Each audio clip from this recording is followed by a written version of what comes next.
2023년 5월 10일 수요일 달코라 뉴스입니다. 알렌 프리미엄 아울렛 총기 난사 사건 당시 총격범이 현장에 총기 8정을 가져왔으나 약 4분 만에 사살돼 더 큰 참사를 막을 수 있었던 것으로 확인됐습니다. 도널드 트럼프 전 대통령이 27년 전 성폭행 의혹과 관련한 민사소송에서 패소했습니다.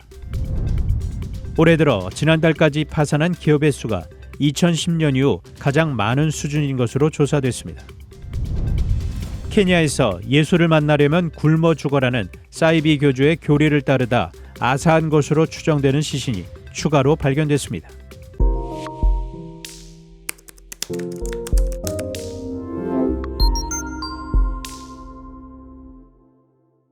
알렌 프리미엄 아울렛 총기 난사 사건 당시 총격범이 현장에 총기 8정을 가져왔으나 약 4분 만에 사살돼 더 큰 참사를 막을 수 있었던 것으로 확인됐습니다. 텍사스 공공안전국 DPS의 행크 시빌리 국장은 어제 열린 사건 브리핑에서 총격범 마우리시오 가르시아가 합법적으로 구매한 총기 8정을 사건 당일 현장에 가져왔다고 밝혔습니다. 당국의 발표 내용에 따르면 당시 가르시아는 이 가운데 3정을 몸에 소지하고 있었고 5정은 차 안에 뒀습니다. 그는 현장에 있던 경찰관의 총에 맞아 사망하기 전까지 3, 4분간 총을 난사했습니다. 당국은 가르시아가 대상을 특정하기보다는 무작위로 총기를 난사한 것으로 보인다고 밝혔습니다. 시블리 국장은 가르시아의 범행 동기에 대해서는 아직 모른다라며 수사를 통해 알아내려 한다고 밝혔습니다. 그러면서 가르시아가 신나치즘을 신념으로 드러냈으나 이전까지 범죄 전력은 없었다고 전했습니다. 도널드 트럼프 전 대통령이 27년 전 성폭행 의혹과 관련한 민사소송에서 패소했습니다. 뉴욕 남부연방지방법원 배심원단은 어제 트럼프 전 대통령에 대해 이 같은 판결을 내렸습니다.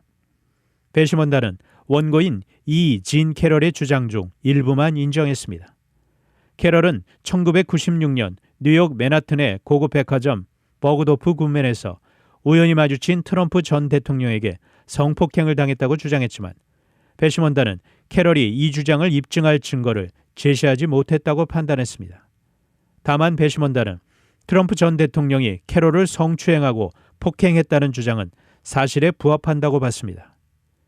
배심원단은 트럼프 전 대통령에게 모두 $500만 피해 보상과 징벌적 배상을 명령했습니다. 한편 이번 판결은 민사소송이기 때문에 트럼프 전 대통령은 금전적 책임만 지게 됐을 뿐 수감 등 형사적 책임과는 관련이 없습니다.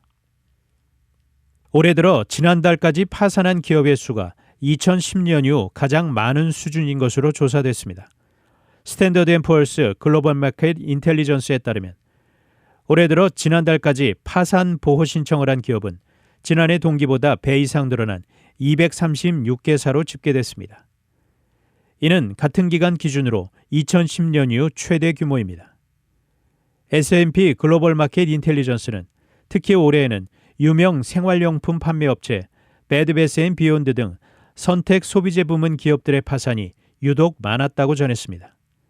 올해 파산 보호 신청을 한 주요 기업은 배드베스앤비욘드와 실리콘밸리은행 그룹, 스포츠 방송 전문 채널인 다이아몬드 스포츠 그룹, 침대 매트리스 제조업체 설타 시몬스 등입니다.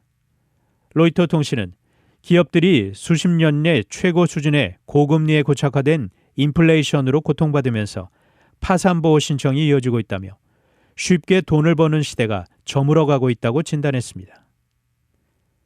케냐에서 예수를 만나려면 굶어 죽어라는 사이비 교주의 교리를 따르다 아사한 것으로 추정되는 시신이 추가로 발견됐습니다. 케냐 경찰이 9일 인도양 해안 도시 말린디에 있는 기쁜 소식 국제교회 인근 800에이커에 이르는 샤카올라 숲에서 시신 21구를 추가로 발굴했습니다. 이로써 총 사망 신도의 숫자는 133명으로 집계됐습니다. 또한 이날 5명이 구조돼 구출된 인원은 모두 68명입니다. 앞서 이 교회 사이비 교주 폴 은탱게 맥켄지는 지난달 15일을 종말의 날로 예언하며 예수를 만나려면 굶어 죽어야 한다고 종용해 신도들을 사망에 이르게 한 혐의로 기소됐습니다. 한편 경찰이 부검을 진행한 결과 이들 시신에선 장기가 적출된 흔적이 발견돼 충격을 더했습니다. 마틴 무네네 수석 조사관은 보고서에 따르면 발굴된 희생자 시신 중 일부에서 장기가 사라졌다며 인체 장기 매매가 조직적으로 이뤄진 것으로 보인다고 말했습니다. 단신 뉴스입니다. 윤석열 대통령이 취임 1주년을 맞은 10일, 지난 1년은 잘못된 국정의 방향을 큰 틀에서 바로잡는 과정이었다고 말했습니다. 국민의힘 태용호 의원과 김재원 최고위원에 대한 징계를 결정할 중앙당 윤리위원회 회의가 10일 시작됐습니다. 임란 칸 전 파키스탄 총리가 10일 뇌물수수 혐의에 대한 답변을 하기 위해 수도 경찰본부의 특별법정에 출두했습니다. 러시아의 우크라이나 접경 지역을 지나는 송유관이 공격당했다고 러시아 국영 석유회사 트란스네프트가 10일 밝혔습니다. 지금까지 5월 10일 수요일 달코라 뉴스 최현준이었습니다.